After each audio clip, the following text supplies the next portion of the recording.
오늘 본문의 말씀은 역대상입니다. 우리 역대상 새로 들어가기 때문에 우리 지난번처럼 영상을 살펴보고 하나님 말씀 하나씩 살펴보도록 하겠습니다.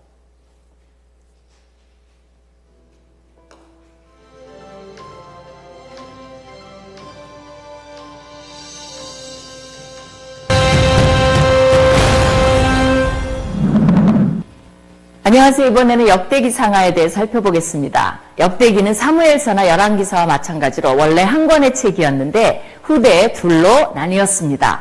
헬라어 번역 성경에서 역대기의 제목은 사무엘서와 열왕기에서 생략된 사건을 보완해 준다는 의미에서 생략된 사건들로 붙여졌습니다. 반면 히브리어 제목은 날마다의 행적들로 연대기라는 의미를 담고 있습니다. 우리말 성경도 그러한 의도를 반영하여 대대로 이어 내려온 기록이라는 의미에서 역대기라는 제목을 붙였습니다. 유대 전통에 따르면 역대기의 저자는 학사 에스라로 알려져 있으나 충분한 증거는 없습니다. 책이 제사장적 요소를 중요시하기 때문에 제사장이나 레위인 가운데 한 명이 썼을 것으로 추측하며 이를 역대기 사가라 부릅니다. 이 역대기 사가는 오경, 사무엘과 열왕기 등의 역사서, 예언서, 시편의 자료들을 참고로 했습니다. 그 외에도 아히야의 예언, 선견자 이도의 묵시, 스마야 이도의 족보책, 사무엘 나단 갓의 글, 이스라엘과 유다 열왕기, 열왕기 주석, 솔로몬의 글, 다윗 왕의 역대 지략, 족보 기록, 서신과 공식 문서, 군대 임명록, 연설문, 노래, 기도문 등 현재는 존재하지 않는 다양한 자료들을 사용하여 역대기의 독특한 신학과 목적을 가지고 기록했습니다. 역대기는 아담의 족보부터 시작해서 페르시아의 고레스 칙령이 선포된 주전 538년 시기까지를 다룹니다. 역대상 29장 7절에 나오는 다리기라는 화폐 단위가 주전 515년 이전에는 만들어지지 않았기 때문에 화폐 유통 기간까지 생각한다면 많은 학자들은 역대기 저작 시기를 주전 4세기로 봅니다. 구약에서 가장 늦게 쓰여진 책에 속하며 히브리 정경의 요약이자 결론이라 할 수 있습니다. 그렇다면 역대기를 읽는 자들은 이미 포로 생활 이후에 디아스포라 세대이거나 재건 시대의 세대일 것입니다. 이들의 질문은 더 이상 왜 하나님이 자신들을 포로로 보냈느냐가 아닙니다. 이것은 오히려 열왕기서의 관심입니다.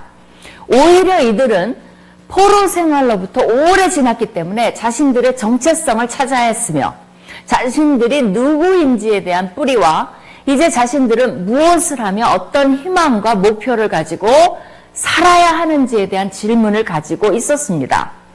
역대기는 바로 이런 질문들에 대한 답을 주기 위해 쓰여졌습니다. 우리에게는 너무나 지루하게 느껴지는 역대상 1장에서 9장까지의 족보는 이들에게는 너무나 중요한 자신들이 누구인지에 대한 답입니다. 그리고 역대상 10장부터 역대하 36장까지의 역사는 자신들이 무엇을 하며 살아가야 하는지에 대한 답입니다. 역대기는 세 가지 요소를 강조합니다. 바로 다윗과 다윗 왕조, 제사장, 성전입니다. 다윗과 다윗 왕조가 중요한 이유는 다윗 왕조를 영원히 세우시겠다고 약속하신 다윗과의 언약 때문입니다. 나라도 없는 상태였던 이스라엘 백성들에게 이러한 언약의 약속은 유일한 희망이었을 것입니다. 언젠가는 다윗의 후손인 다윗보다 더 위대한 왕이 오셔서 세울 영원한 나라를 염원했을 것입니다. 그렇기 때문에 역대기는 다윗의 후손들인 유다 왕조에만 초점을 맞춥니다. 다윗 왕조의 족보는 그들의 조상 아브라함을 넘어 아담까지 거슬러 올라갑니다. 이것을 통해 역대기는 오실 다윗의 후손인 메시아는 이스라엘에만 국한된 분이 아니라 모든 인류를 위한 분임을 강조하고 있습니다. 포로 시대 이후 유다 공동체는 하나님과의 관계를 다시 회복하는 방향으로 나아가야 하며 그러기 위해서는 성전 중심의 예배 공동체, 즉 영적 공동체를 다시 형성해야 합니다. 이를 위해 중요한 역할을 할 자들이 레위 제사장이기에 역대기에서는 이들의 역할과 족보에 초점을 맞춥니다. 역대기에서 성전은 또 다른 중심 주제입니다. 포로기 이후 세대는 성전을 세울 재건 세대이기 때문입니다. 역대기 마지막 장은 페르시아 왕인 고레스가 유다 백성은 예루살렘에 올라가서 성전을 건축하라는 칙령을 내리는 것으로 극적으로 마칩니다. 성전은 이스라엘 백성들에게 특별한 것입니다. 하나님께서 자기 백성을 잊지 않으셨다는 증거이며 하나님이 함께 하신다는 증거이기도 합니다. 아무리 초라한 성전이라도 하나님께서는 그곳을 그분의 영광으로 채우실 것입니다. 이것은 국가의 회복과 직결되어 있습니다. 성전에 대한 관심은 자신들의 역사에서 가장 화려했던 시대이자 성전을 세우는데 지대한 공을 세웠던 다윗과 솔로몬에게로 이어집니다. 다윗은 성전 건축을 위해 준비하는 자였으며 솔로몬은 실제 성전을 건축한 주인공입니다. 역대기의 핵심 구절은 역대상 7장 14절입니다. 내 이름으로 일컫는 내 백성이 그들의 악한 길에서 떠나 스스로 낮추고 기도하여 내 얼굴을 찾으면 내가 하늘에서 듣고 그들의 죄를 사하고 그들의 땅을 고칠지라. 이것은 성전 건축을 완료한 후 하나님께서 솔로몬에게 약속해 주신 말씀입니다. 동시에 포로기 이후에 이스라엘 백성들에게 들려주고 싶은 하나님의 메시지이며 현대를 살아가는 우리에게 하나님께서 주시는 위로의 약속이기도 합니다. 하나님께서는 믿는 자들이 회개하면 죄를 사하여 주시고 그 땅을 고쳐 주실 것입니다. 역대기를 묵상하실 때 개인, 가정, 국가의 회복이 일어나기를 기대합니다.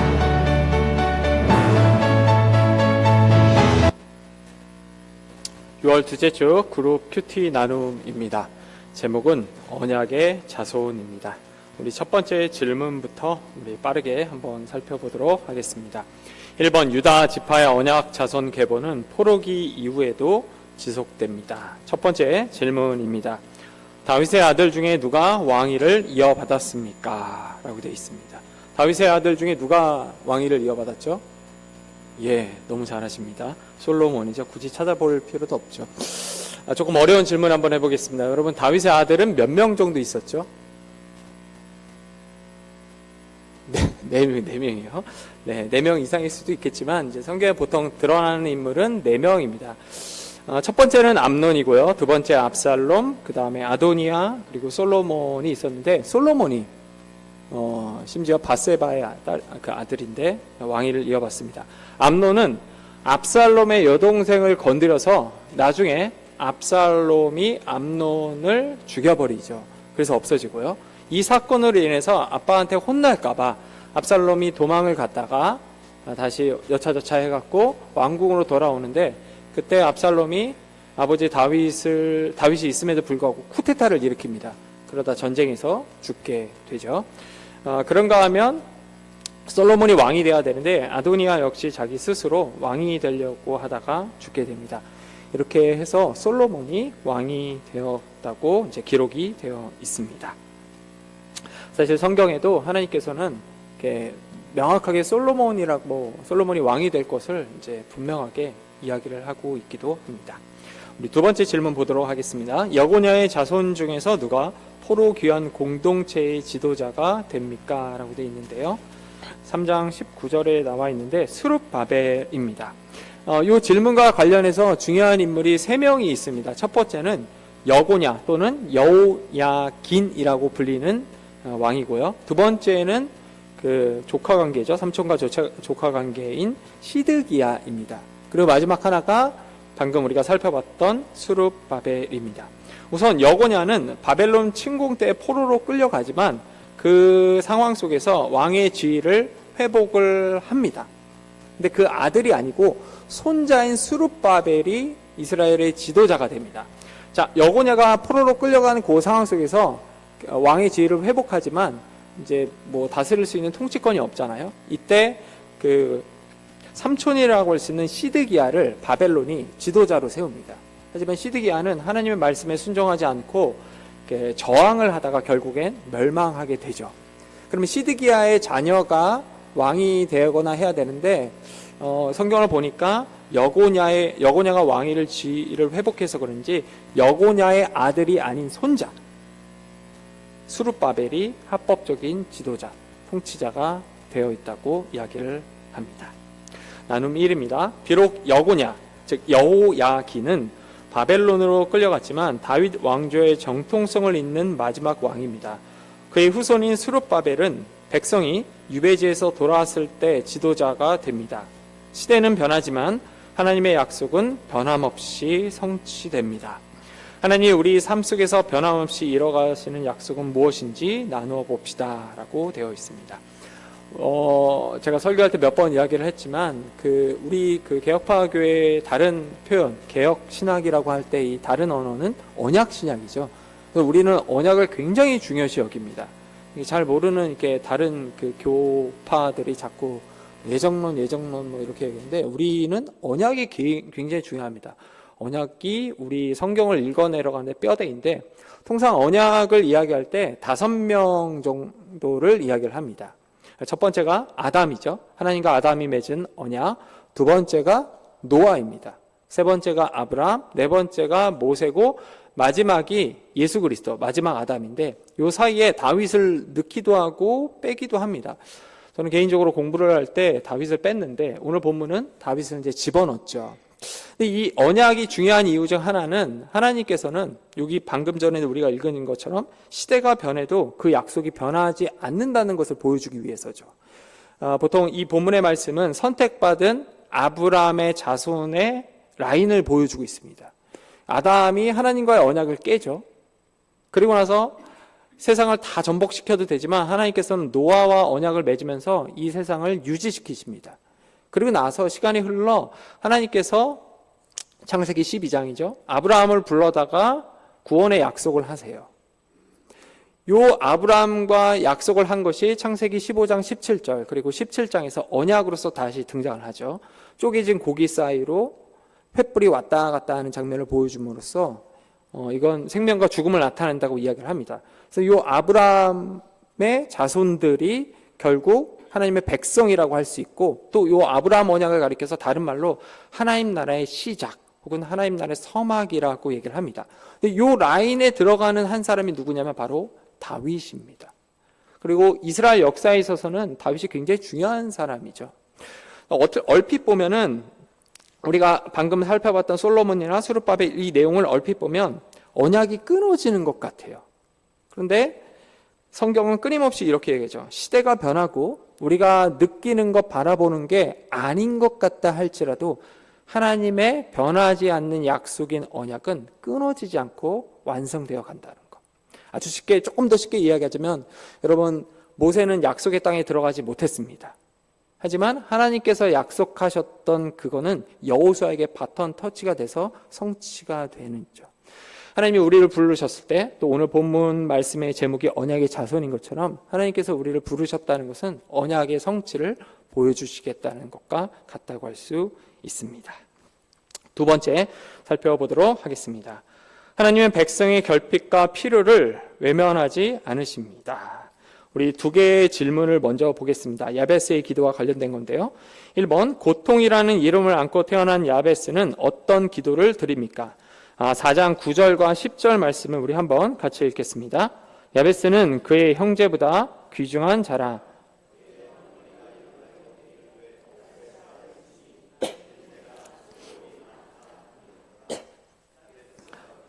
하나님께 아뢰어 이르되 주께서 내게 복을 주시려거든 나의 지역을 넓히시고 주의 손으로 나를 도우사 나로 환난을 벗어나 내게 근심이 없게 하옵소서 하였더니 하나님이 그가 구하는 것을 허락하였더라. 우리 두 번째 질문도 한번 보도록 하겠습니다. 하나님은 야베스 기도에 어떻게 응답을 하십니까? 방금 읽었던 본문 말씀과 겹치죠.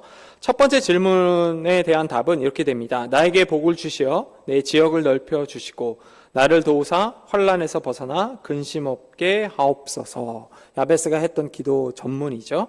나에게 복을 주시고 또 내 지역을 넓혀 주시고 또 나를 환난과 고통에서 벗어나게 하옵소서라고 되어 있고요.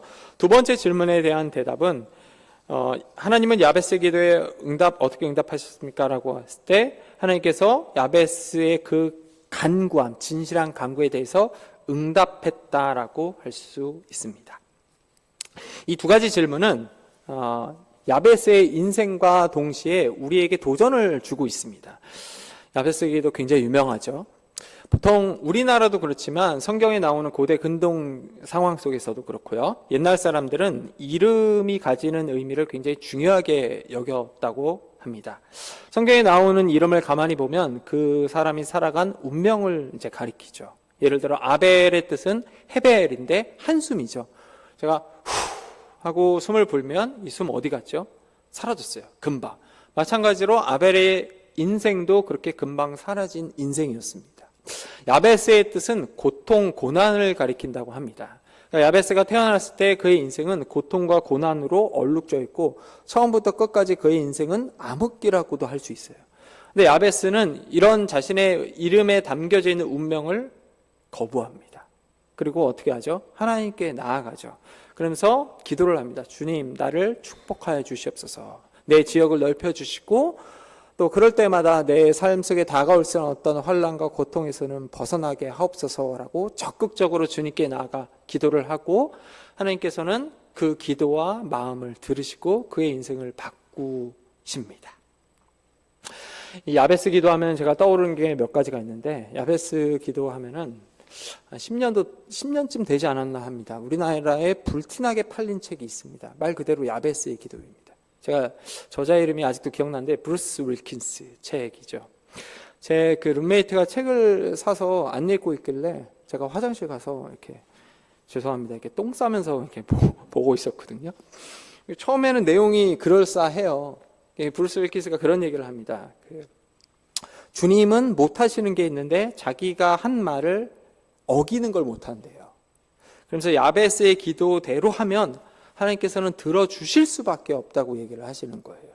그러면서 자신의 인생을 얘기하면서 자기가 수년 동안 야베스의 기도를 해왔는데 안 될 것 같은데 어느 날 보니까 하나님께서 나를 축복해 주셨다. 그러니까 여러분도 이렇게 기도하십시오라고 했는데 굉장히 이렇게 작은 소책자거든요. 그래서 정말 불티나게 팔렸어요. 정말 많이 불티나게 팔렸는데 여러분 야베스의 기도를 저도 많이 해봤거든요. 근데 부자 된 사람 있나요? 없어요. 이게 지극히 미국적인 신학의 생각을 담은 아주 세속주의적인 책입니다. 야베스의 기도에 브루스 윌킨스가 하는 얘기는 거의 주문이에요. 주문. 이 당시에 나와 있던 비슷한 류의 책 중 하나가 조엘 오스틴의 긍정의 힘이 있습니다. 그리고 완전 세속적인 책 가운데 하나가 시크릿이라는 책이 있어요. 이 세 가지가 동일하게 주문을 얘기해요. 내가 간절하게 믿고 조금도 의심하지 않고 정말 긍정적으로 살아가면 하나님이 나를 축복하실 거야. 이게 긍정의 힘이에요. 제가 이 책을 미국에 있을 때 제이크라고 하는 제 영어 성경 공부 이제 지금 목회자가 된 제이크하고 이야기를 한번 나눴는데 저한테 그러는 거예요. 이렇게 외국 애들 이런 표현 쓰거든요. water. 물이라고 하는 거예요. 물에는 여러분 영양가가 없죠. 그 당시까지만 하더라도 교회가 크긴 했지만 문제가 안 됐거든요. 근데 나중에 한국에 딱 들어와서 보니까 이 사람이 어디서 신학 공부를 했나 봤더니만 아버지한테 해서 신학 공부를 했어요. 그러니까 아버지가 교회를 크게 세우고 아버지한테 신학을 하고 그 교회에서 전도사라고 목사라고 안수를 줍니다. 그리고 미국의 휴스턴 로켓츠라고 하는 농구 구장이 있는데 그 구장을 돈 주고 사갖고 설교를 하는데 재미난 건 헌금을 여러분 이렇게 미국은 헌금이 없습니다. 왜냐하면 도네이션이라고 하고 기부를 많이 해요. 헌금이 없는데 그것만으로도 넘쳐나거든요. 근데 예배에 들어오는 사람들에게 티켓을 파는 거예요. 콘서트가 아니고 주일 예배 때. 여러분 이분이 이런 얘기를 하거든요. 조금도 의심하지 말고 긍정적으로 생각하면서 주님께 나아가면 충분히 하나님 축복하십니다라고 되어 있어요.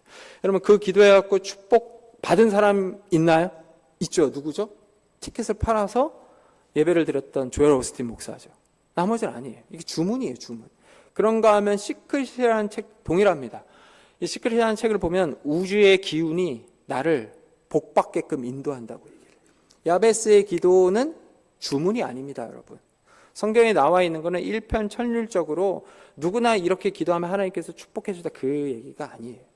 그렇게 하면은 사실 여러분 무당하고 다른 점이 없는 거죠. 이 야베스 기도가 우리에게 해주는 것은 하나님과 동행하는 삶 속에서 하나님 뜻대로 자기 기쁘신 뜻대로 우리를 축복하시겠다는 거죠. 그래서 기도하라고 하는 거예요. 너의 인생을 바꿔준다는 거예요. 여러분 우리 복이 뭡니까? 하나님과 같이 있는 게 복이에요. 하나님께 떨어져 있는 건 복이 아닙니다. 생각보다 많이 우리나라에는 미국의 세속주의적인 복을 많이 이렇게 접합니다. 여러분, 예수를 믿으면 복을 받습니다. 처음에 초신자들 이렇게 성경 공부하고 간증하는 거 들어보면 그런 경우가 있습니다. 뭐 암에서 이제 해방되신 분들, 또 이거 거의 사업이 이제 문 닫을 지경이 됐는데 하나님을 믿고 나니까 하나님께 기도했더니만, 재단을 쌓았더니만 하나님께 사업의 문을 열어준 경우, 이거 있습니다. 근데 항상 그렇게 하십니까? 아니에요. 항상 그렇게 하시지 않습니다. 여러분, 혹시 다니엘 기도라는 책 들어보셨나요? 지금 싹 사라졌죠. 아침 새벽 4시인가 5시에 일어나서 공부하면 서울대를 간대요. 아침에 새벽에 일어나서 말씀 묵상하고 열심히 공부하면 누구나 이 다니엘 학습법으로 하면은 누구나 다 서울대 간다고 합니다. 제가 볼 때 머리 좋은 놈이 서울대 갑니다. 가만히 생각해 보세요. 제가 오늘 유초등부 애들한테 그런 얘기 했거든요. 우리 아무것도 아니라고. 인류가 시작된 이래로 그 정말 잘생기고 정말 똑똑한 친구들이 존재하지만 우리 교회는 없어. 애들은 막 웃어요. 자기네들도 아는 거예요. 다른 데 있을지 몰라도 우리 교회는 없을 것 같은데. 여러분, 우리가 막 이렇게 다니엘 학습법대로 기도해서 이게 되면은 여러분, 그거는 주문이고 무당이고 부적이 됩니다.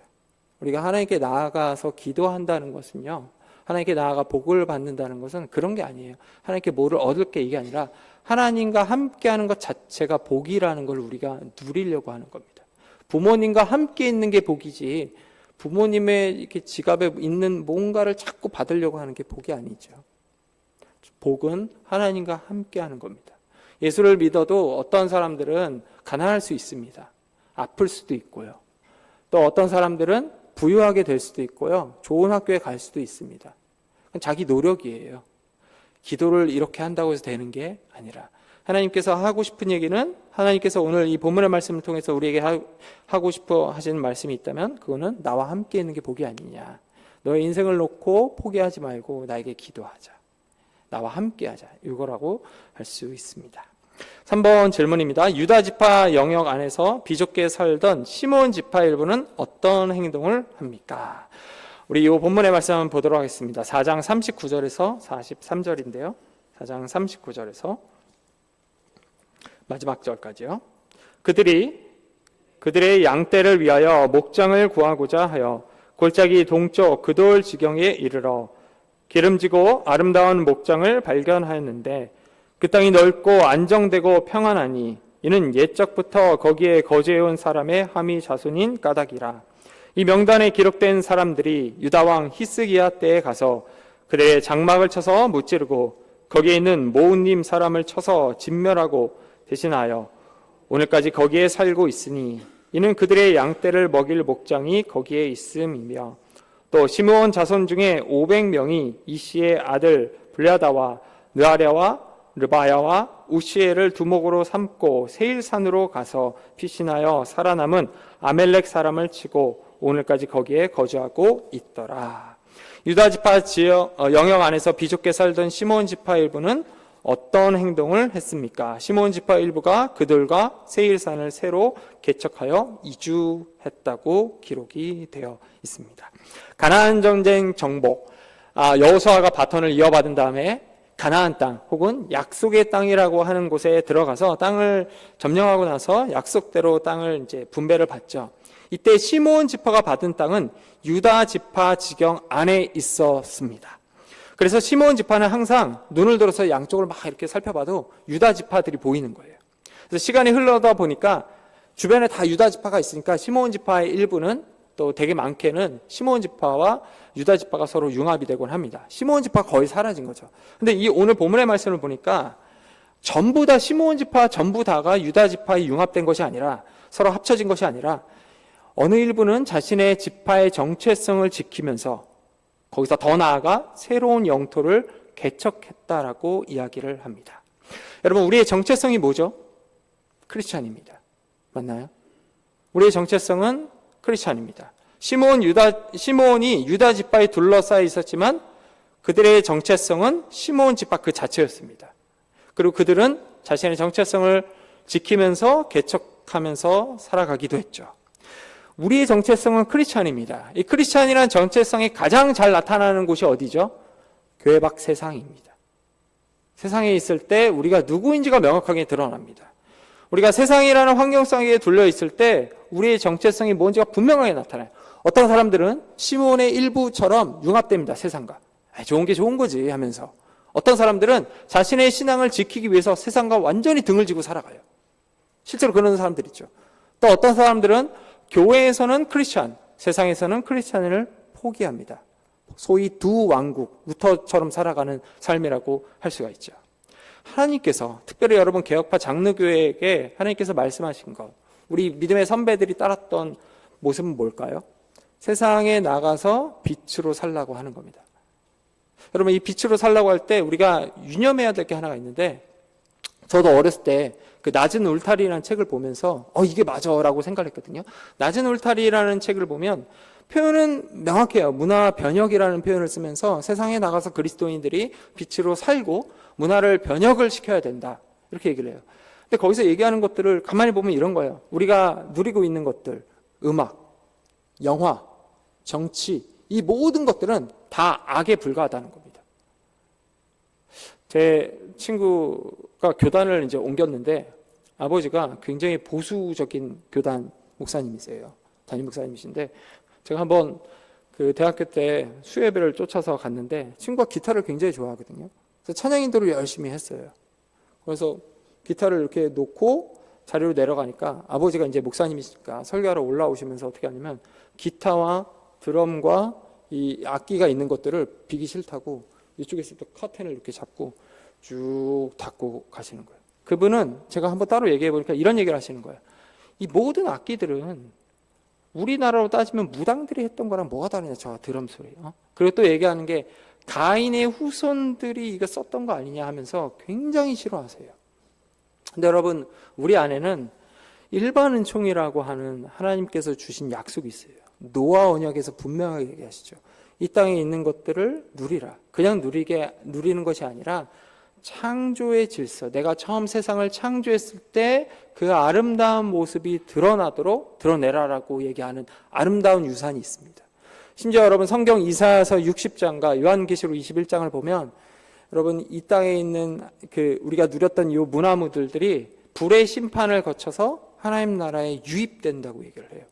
우리가 이 땅에서 누렸던 것들 가운데 일부는 불이라고 하는, 베드로후서에 나오는 불이라고 하는 심판을 거쳐서 어디에 들어가요? 하나님 나라에. 그러면 여러분 뭐 하겠습니까? 우리가 거기 가서 계속 예배만 드리는 게 아니라 나에게 주어졌던 소명, 그 소명에 따라서 일부는 하나님을 찬양하기도 하고 또 내가 이 땅에서 누렸던 나의 사명이라고 할 수 있는 것들, 운전을 하는 분들은 운전을 할 수도 있고 악기를 다뤘던 분은 악기, 그림을 그렸던 분은 그림을 그릴 수도 있겠죠. 제가 이 부분을 놓고 설교를 하거나 묵상할 때 제일 부러운 분이 누구냐면 음악하는 분들이에요. 천국에 가면은 여러분 이제 각자 주어진 소명과 삶에 따라서 하나님을 찬양하지 않습니까? 우리 그런 얘기하죠. 세상에서 내게 주어진 일을 열심히 할 때 그게 곧 일상에서 하나님을 예배드리는 거라고. 근데 그게 하나님 나라에서도 가능하대요. 얼핏 보여주는 거죠. 명확하지는 않지만 얼핏 보여줍니다. 이때 지금 세상과 장차 올 세상에서 우리가 하는 게 차이점이 있다면 이 세상에서 하는 것들은 고통과 아픔이 있지만 하나님 나라에서는 그런 게 없어요. 기쁨으로 하는 거예요. 즐거움으로. 근데 음악하는 분들을 보면 너무 부럽습니다. 특별히 부러운 이유 중 하나는 저는 이제 천국에 가서 할 게 없어요. 제가 이 땅에서 한 게 설교지 않습니까? 천국 가서 하나님 불러다가 하나님 설교하겠습니다. 이렇게 할 수는 없잖아요. 그래서 음악하는 분들이 굉장히 부럽습니다. 여러분, 우리는 세상에 나가서 하나님께서 처음 우리에게 보여주셨던 신실함으로 세상을 살아가다 보면 이 땅에 숨겨져 있던, 어둠으로 숨겨져 있던 창조의 모습이 드러난다고 합니다. 선하고 아름답고 따뜻하고. 하나님께서 우리에게 그걸 요구하시는 거죠. 시므온 지파가 세상에 둘러싸여 있는 것처럼 유다 지파 사이에 둘러싸여 있었지만 자신들의 정체성을 지켰을 뿐만 아니라 영토를 개척해 나갑니다. 하나님께서 우리에게 얘기하신 게 그거죠. 나아서 신실함으로 비그리스도인과 함께 어울리면서, 하지만 우리에게 주어진 사명, 창조의 질서를 드러내는 선함과 아름다움을 나타날, 그게 영토의 개척이라고 할 수 있습니다. 나눔 2입니다. 야베스는 고통이라는 자기 이름에 매이지 않고 오히려 적극적으로 하나님께 간구함으로써 인생을 새롭게 개척해 나갑니다. 혹시 운명처럼 체념하며 받아들이는 나의 매임은 무엇입니까? 낭망하지 말고 적극적으로 간구해야 할 하나님 나라의 비전을 나누어 봅시다. 나눔 3, 시므온 지파는 애초에 유다 지파 영역 안에서 땅을 분배받았기에 대부분의 백성이 유다 지파로 흡수됩니다. 그런데 일부는 새로운 지역을 개척함으로써 자기 정체성을 이어갑니다. 우리가 하나님의 백성이라는 정체성을 유지하면서 새롭게 개척해야 할 비전은 무엇인지 나누어 봅시다 라고 되어 있습니다. 오늘 본문의 말씀은 두 가지를 우리에게 이야기하고 있었습니다. 첫 번째로 하나님은 다윗의 왕조를 통해 언약을 이어가시며 포로기라고 하는 그 암흑한 시기에도 그의 계보, 그의 언약, 그 약속은 지속된다는 거였고요. 두 번째로 기도와 믿음으로 나오는 자에게 하나님께서 반드시 책임지신다는 것이었습니다. 여러분, 한 주가 시작되었습니다. 언약의 자손으로서 기도와 믿음으로 승리하기를 주님의 이름으로 소망합니다.